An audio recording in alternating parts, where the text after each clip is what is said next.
and Rachel Williams from Henbury as well. Right, I want to talk a little bit about Eurovision. We are in line to host it. The cities actually on the shortlist: Sheffield, Liverpool, Newcastle, Birmingham, Glasgow and Leeds. Of course, the UK has stepped in to host the song contest after it was decided that Ukraine, which won this year's competition, was not deemed a suitable host over safety and security concerns. Now, the cities which actually bid for it were judged on a range of subjects, including being able to host at least 10,000 people in a venue, as well as having nearby access to an international airport. Now, I'm joined now by my posse members, Rachel and Laura, to talk about this a little bit more. Now, Rachel, how excited are you that Manchester has made the shortlist?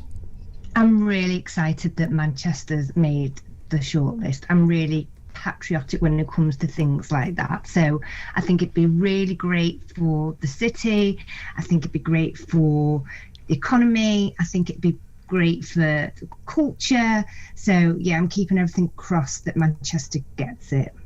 Yeah.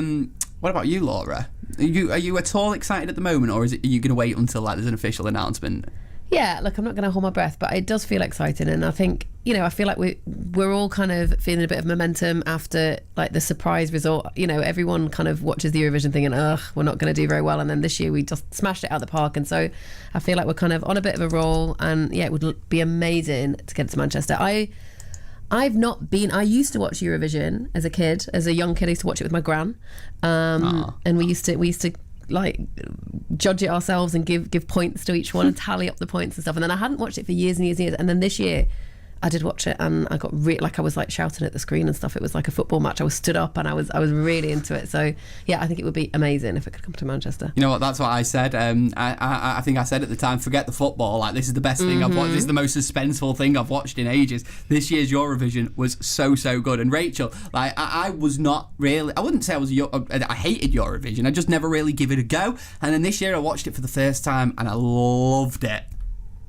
See, I'm the opposite. I watched it every year, and then I'd get a little bit miffed off that, we didn't get very far, and I'm like, right, I'm not investing any more of my time watching it. So this year I was like, no, I'm not bothered. I'm not going to watch it. And I didn't watch it, and then everyone was telling me how amazing it was. So, right, well, Rachel, you know what we need to do now? You are now officially banned from watching future Eurovisions.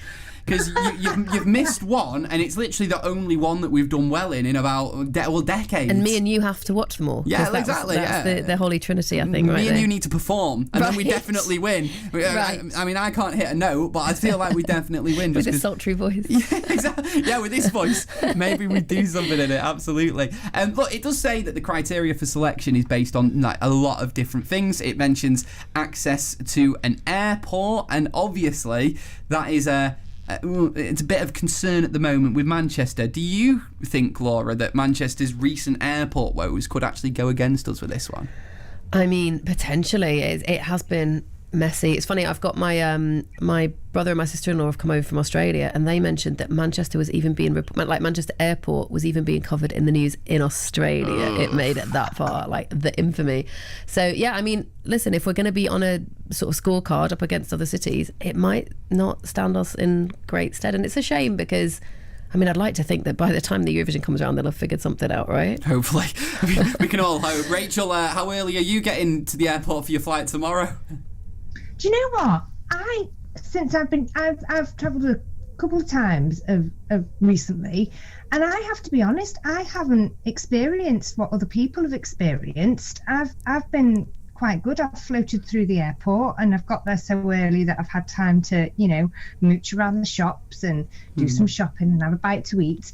So I'm thinking I'm going to have the same look tomorrow. Well, I just want to put it out there, my own personal experience. I've flown twice, 2 relatively short-haul flights, both from, I think it was in Terminal 3 is the usual place that you go for short-haul flights, maybe Terminal 1. And first time, absolutely no problem, got there 2.5 hours before, flew through, had about 2 hours to ourselves when we were through there. And then the second time, I got there 2.5 hours bore, and it was pretty much the skin of my teeth. Yeah. that we actually made the flight. Really? So honestly, like, I will say, Rachel, just like be careful, especially on a longer flight somewhere like Turkey as well. It might be a difficult one for you tomorrow. Well, we are going early, and I have booked my fast track. Oh, that's the one. Yeah, the fast track does it. Yeah, you might be all right then. You might be all right. Laura, would you even like be that bothered if it wasn't in Manchester? Like, just to have it in the UK is quite exciting, isn't it? I think it's really exciting to have it in the UK. Obviously, it would be the icing on the cake if we had it here. But I think, you know, one thing I saw that Sam Ryder had tweeted earlier about how it was Ukraine's event and we were just sort of hosting it on their behalf. And I think that that's really important. And I think wherever we do it, I really hope that we acknowledge that and we make it, you know, about them as well. It's not our event. We're hosting them in our country because they can't do it in their own country. But I think, you know, it's a particularly poignant year because of the circumstances in Ukraine, and I think that we've got a chance to really like open up and be welcoming and kind of make them feel like this is their event, and so therefore it doesn't really matter where it is in the UK. But of course, I would prefer it to be Manchester. Totally back that. Rachel, what do you think? It's got to be Ukraine's party, hasn't it?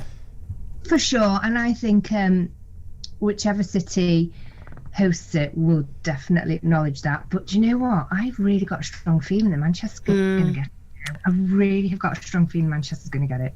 Well, I mean, this year when they actually came to, I mean, it wasn't Manchester, was it? It was Salford, here in Salford, when they came to actually get the scores from the UK. That's where they were, in Salford. So there's a lot coming to Manchester as well at the moment. BBC Radio 1, of course, are going to be doing shows from right here in Salford as well. There's so much stuff coming to Manchester, and, you know, the city just keeps expanding that it does feel like it could be the perfect fit for it. But do you think potentially, Laura, that maybe like other stuff that I've said about Manchester, that could actually play against us? The fact that we're getting so much at the minute, we're getting, you know, some investment from various different places. Do you think that actually it could go to somewhere else to almost give them a go? Yeah, I think it could. Like I said, everything I say, take it with the pinch of salt, that I really do hope it is happening here, but I do think that it could. I mean, you know, we've tried to decentralised broadcast out of London, and a lot of it's come up here, but then I suppose we don't fix that problem by then putting everything in Manchester, do we? I think we have to give other regions a shot, and I